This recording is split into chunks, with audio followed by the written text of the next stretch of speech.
Yeah, really good game. And, of course, they went top of the league just for a spell there Saturday evening. Tottenham, of course, back on top after the games on Sunday. But I'm liking what I'm seeing, Leon, from Frank Lampard's Chelsea team.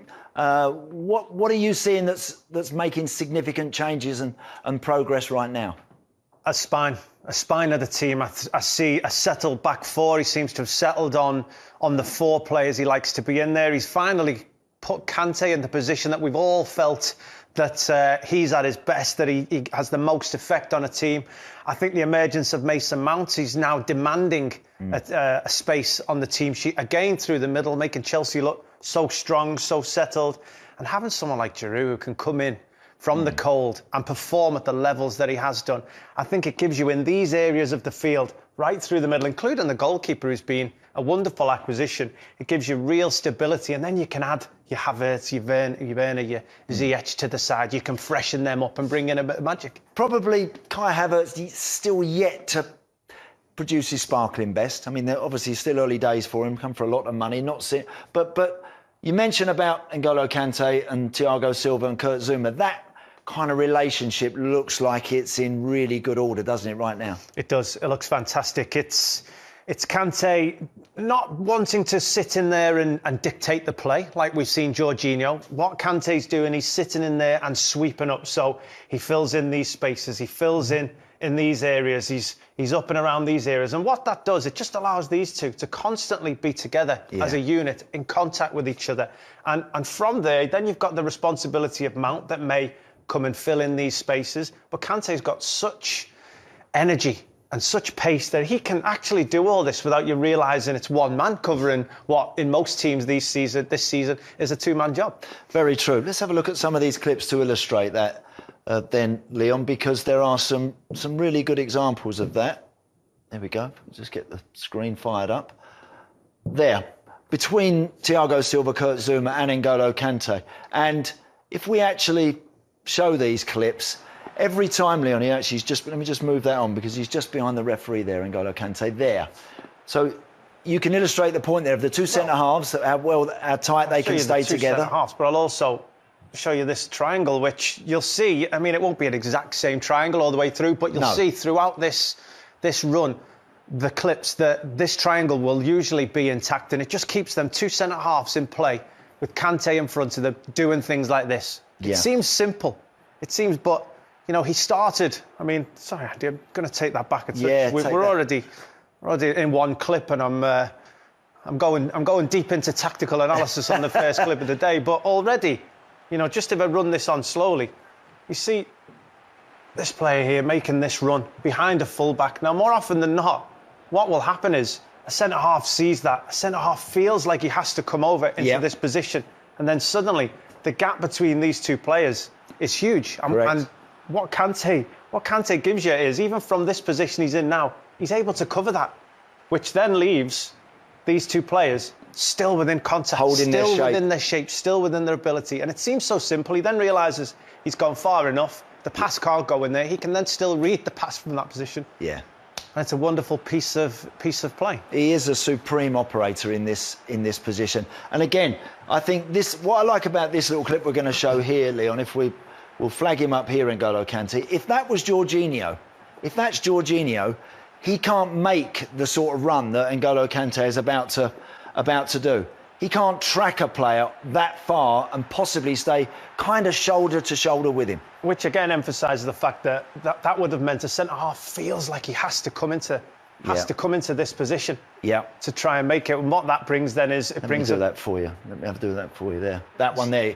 Zouma would have to step out into that area. And then suddenly you might be for Bamford to be in behind him. Yeah. And Chelsea don't want to no team wants to give up that space. No. And N'Golo Kante, with that triangle, is able to stop that.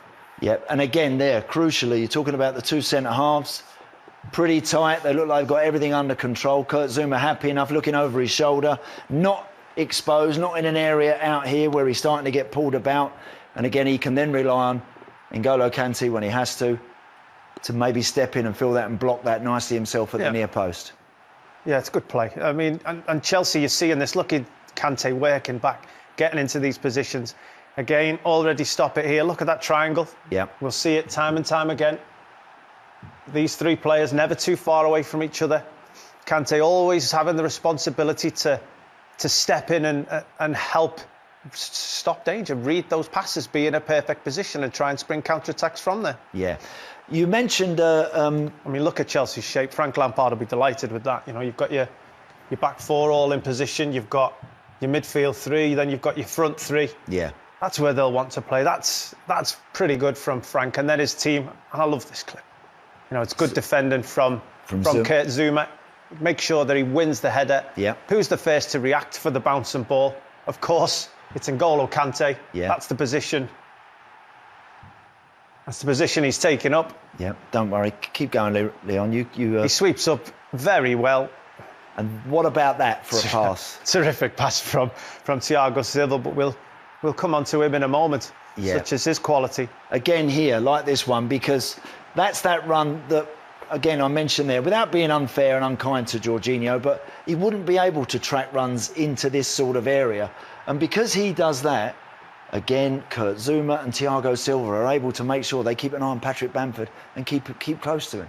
We do. I mean, how many times have we seen, I think you made the point that, you know, if it was Jorginho, he'd still be in that position, he would. Wouldn't he? He would be asking, can Zouma get across? Correct. Will Jorginho somehow be able to fill that? And it's always finding to try and recover a position. Very With true. Kante in the side, you don't get that. Kante does all that work. He does. I spoke before about him being in this position up at the top of the field. I spoke also about him being here. Now look where he is. He's everywhere. He can do all them jobs all by himself, and he's playing in a central position where we all want to see him. Yeah, absolutely right. And again, I thought Leeds played their part in what was a really good game. I was at the Bridge. I did really enjoy it. But again, even in this clip here, when he picks it up, perfect forward pass, and he's got his boys moving forward. Just to show maybe a little bit. And Jorginho certainly has his attributes and certainly has his pluses. Make no mistake about that. This is last season against Liverpool up at Anfield, and you'll see Jorginho here, who's kind of holding the fort. There he is, number 5. Look at him ushering everybody back. Well, you don't ever see N'Golo Kante saying that. I need some help. You can always see the panic. The panic set into him. He realises he's back on his own. He's not quite feeling secure. He knows he doesn't really have the pace to cover. If that's Kante in that position, I don't think anyone's panicking. No. I think everyone's thinking, well, it's 1v1. Kante will be able to deal with that situation and will recover accordingly. Unfortunately, it's not Jorginho's strong skill set to be able to deal with that. Suddenly, people are in behind you, defending, to concede the goal. And that was a running theme with him in that position. What they've actually got with N'Golo Kante, obviously they've got someone who's so good, so specialist in that role, sat there. Jorginho, very good with the ball at his feet. Very good with the ball. Probably would have gone and got it off the 2 central defenders and turn and try and get the team playing and moving forward. But now they don't need to do that, because you spotted that Thiago Silva, his distribution, Leon, is pretty useful. Yeah, well, the argument was that N'Golo Kante can't sit in a modern-day Premier League midfield because you need a playmaker at the base. You need somebody who will tick the ball, keep it moving, set the pace of the team, and that from that deep position, N'Golo Kante hasn't got that skill set. Well, if you've now added Thiago Silva to the side, a player that is a central defender but dictates the play, steps forward, makes those passes, it's basically like he's playing Kante when they're in possession at times. So he's the guy that is doing what you would call last season the Jorginho role. So he doesn't, they don't necessarily need Chelsea now, somebody to when you've got Thiago Silva, more than capable of producing quality like that, which in the end is just miscontrolled a little bit by Ziyech. But what I do love about him as well, he makes the game look very easy. It's kind of all those easy passes. People take them for granted, but so often we see centre-halves in situations like that where they give the ball away. Well, and it seems such a simple pass, and it is. But if he plays that ball short, if he plays that... Sorry, I'm just going to pause that properly. If he plays that ball short, or he plays that ball to this side of... That's it. Or to that side of the player, then this attack can't start. It's quality. Plays it on the back foot where Havertz can get turned, play the ball wide, Chelsea build an attack, and from such a simple pass, someone dictating the play, this actually leads to Chelsea's goal. It's a terrific bit of movement by Giroud in the middle, but It's starting the movement, it's dictating the passes, and time again throughout, not just the game against Leeds, but in every game he's played this season, these are the passes he's making. And when he steps forward, when he does actually step in and go beyond, and I'll pause that there, he knows that having N'Golo Kante sat there behind him as well. He's not bad insurance, is it? He's got the confidence to step in and maybe just think, I want to go and join in. And he can do that. He's very, very accomplished there. Look, in fact, actually just checks his run, holds out penalty spot, just in case something drops for him. It doesn't. And this is that clip again between the three players, Lee. And what about this for a pass? Well, it's the vision, it's the awareness, it's knowing that your teammates are defending and you've already have the awareness to pick your head up and make a pass, and then this is him stepping through. Unsuccessful, but he's a centre-half with the quality to be able to do that. Yeah. Again, effortless, simple, 20, 25-yard pass, just right into your man's path who can take it and get the team on the move. He has the awareness of a number 10 at times, you know, that knowledge of what's around him, both defensively, both in possession. I mean, how many times would a centre-half, the ball come to you like on that last clip, and he already knows what's over his shoulder. First time round the corner, off you go. And the quicker you play passes back to front, the more opportunities you'll create further up the field. What about Olivier Giroud? How impressed have you been with him, Leon, since he's been back in the team? Very impressed. I mean, you're talking about a guy that is constantly undershadowed in his performances. He's never quite known as the main man at Arsenal. I think that was probably the case at a time. He had to move to Chelsea. He found that place at Chelsea, and yet his attitude is perfect. His quality seems to be perfect. Frank Lampard has no issues with him, and then he has the quality to still come in and make performances like he has done in the last couple of weeks. I like this clip where you see him there. He's just picking up a position behind Leeds' back line, and then very quickly, when he recognises Thiago Silva's going to play the ball, he moves into a position to receive it, which allows and creates that little pocket of space for others to then run in. It's kind of understanding the game. He knows when he has to be the focal point and when not. But I also like the way he spins. As soon as the ball goes over his head, I'm going for the next one. I've not done the job by coming short. I'm wanting to score as many goals as I can. Yeah, indeed here. Whenever the ball's in these wide areas, he is a major threat there. I mean, that's really good defending to deny him in that situation here. And I think that sometimes it's quite hard to stand still as a centre forward and to always make yourself available. He's not the quickest. No, well, he's a different type of striker. He's not a Timo Werner who will be wanting that pass in there, or a Tammy Abraham who wants that pass in there to go behind. But he brings something different, and he knows his own strengths. He knows what he's good at, and he tries to play to them. So he finds himself a little bit of space. He keeps hold of the ball. He good turn, keep the ball moving, creating opportunities for runners off him. That's what he needs. He needs runners off him, and he needs deliveries into the penalty area. This is where he really comes into his own for this Chelsea team, Leon, the way that he attacks the ball in the box. He seems to make that first contact. Seems to always be the man that makes first contact from those free kicks and corners. It is, and gets his head to that one well. His movement was in the box. He's got terrific movement over 2 or 3 yards. Yeah, this is the goal here. That's not always what your bigger number 9s have, but Olivier Giroud has, and he has the intelligence to... He made his first run, stopped, the ball moved, it didn't come in. He made a second run. He didn't just give up on it. He decided that I could score at the back post for this one. We've now had a little bit of play. Now where's the opportunity to score? I'll get across the front post, and he gets his reward for it. With Kurt Zouma, with Olivier Giroud in particular, Thiago Silva's also scored from a corner this season. They've got their wide free kicks, and particularly they've got their corners really in top shape. And if we look at this graphic, Leon, from last season, obviously the 38 games, they only scored 7. Well, they've scored 7 this season after just 10. They've only conceded a couple from corners, so not only attack-wise, defensively, they're better.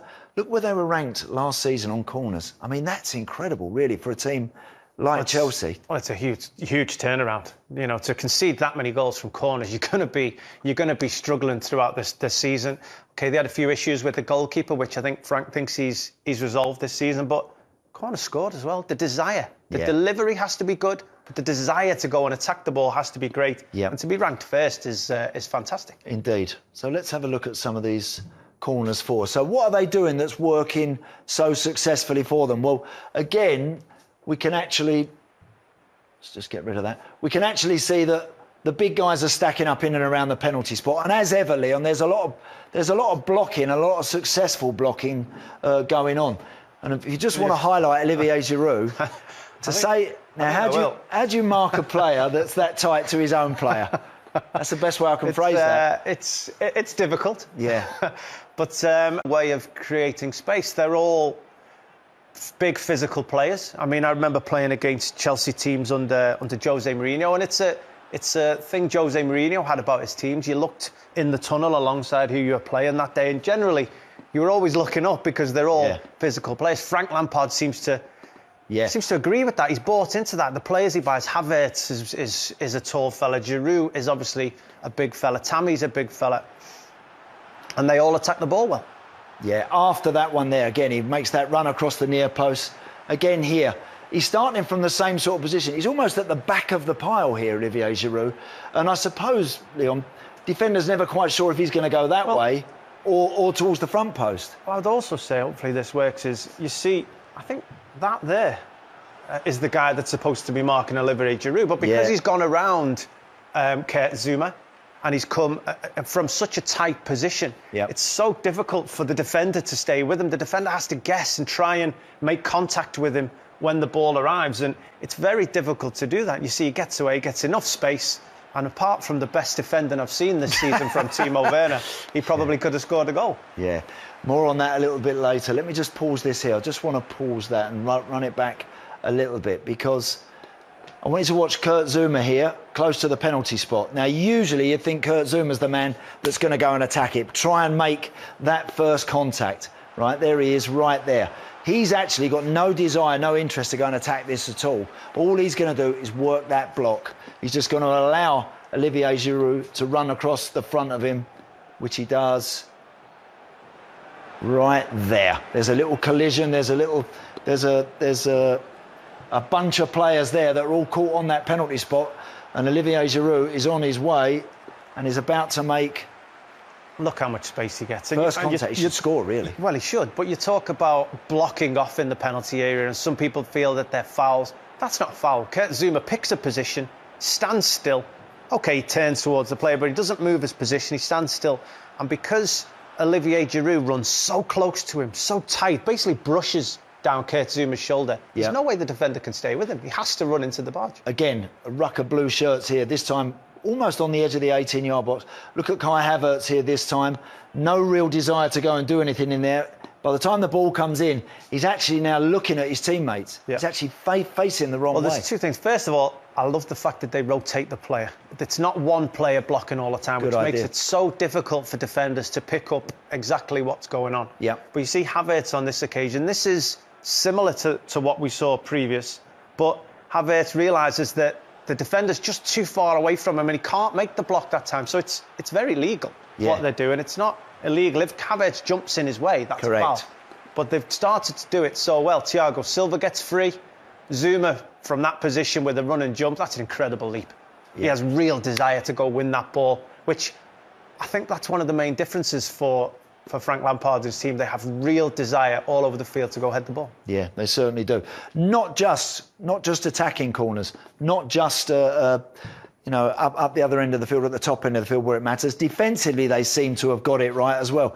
And if we actually look, they've got Olivier Giroud not marking, Thiago Silva not marking, Kurt Zouma a yard or so in front of them not marking, which is kind of interesting in its own way. They've got the smaller guys here trying to pick people up. Well, it is, but I played in a team where sometimes you want to get your best headers of the ball available to go and attack. So I picked up at times. I'm 5'8". I'm not going to be able to beat more often than not 6'2" centre-half.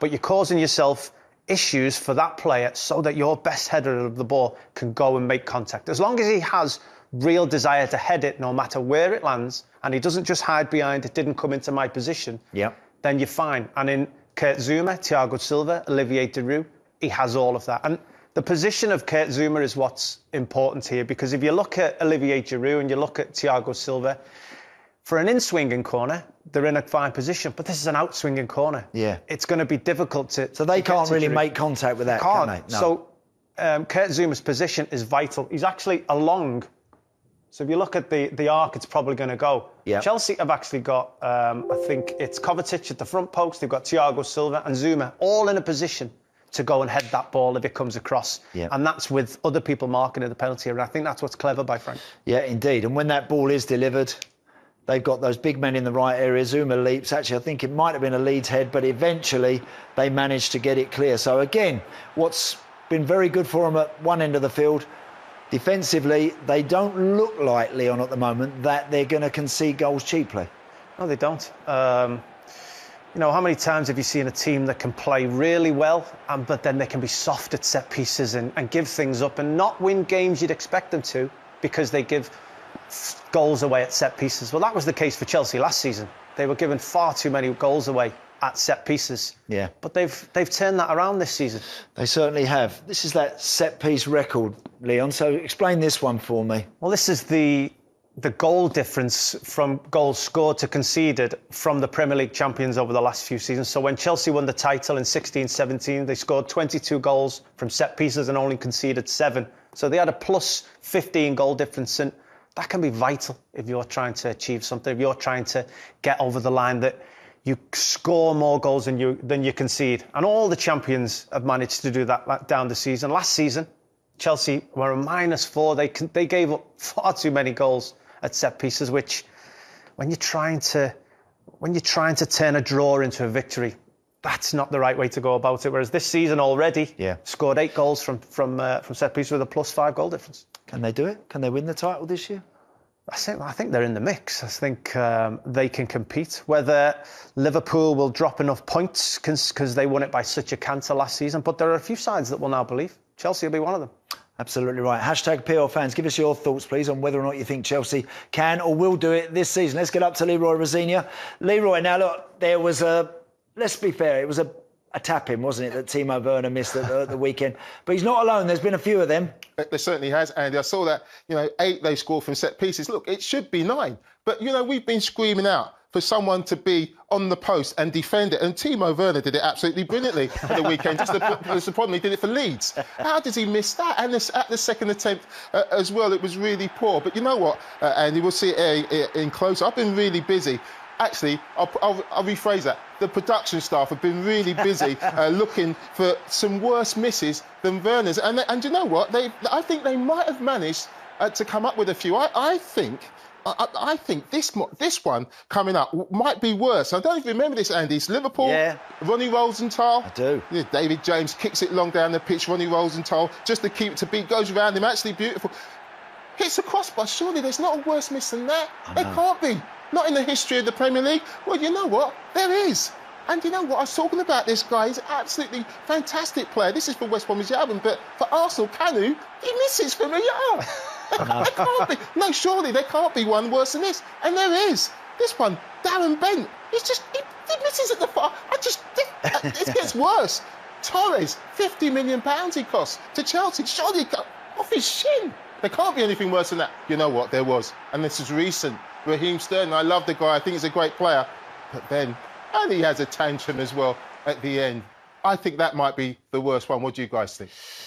Oh, well, what do you think?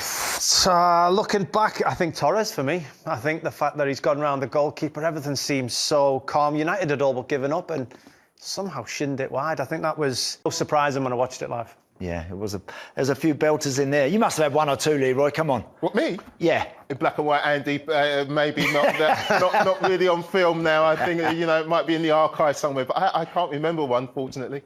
Quite right. Right, we're going to stay with Chelsea and we're going to introduce Rob Green right now. Of course, former England goalkeeper joins us. Rob, really good to see you there. Edouard Mendy, we've just been singing his praises here. He's certainly had his part to play so far in this really successful start to the season that Chelsea have had. What do you think, Rob? How impressed have you been with him? Yeah, it's been an interesting start for him. He's really coming to his own very, very quickly and looked very composed within the goal. He's looked at home around the surroundings at Chelsea, and Frank has called him low maintenance, which is basically, I think, what he wanted. You look at a goalkeeper, and Frank wants to take care of the team. He needs to work out the tactics, everything like the set pieces that you just guys talked about, and stuff like that. And and then you're looking at, and you want the goalkeeper to take care of itself. Just let it get on with it. He's done that. They've built the team, slightly changed it around him because of his distribution not being as great, but everything else, he's looked so positive and looks so confident in. Then he's really come into his own in the team. Talk us through then, Rob, some of those special little things that you're seeing so far from this guy and why he's proved so successful. Yes, he's had an interesting career that he's 4 or 5 years in goal in professional football, and that's it. So it's a fairly meteoric rise for him.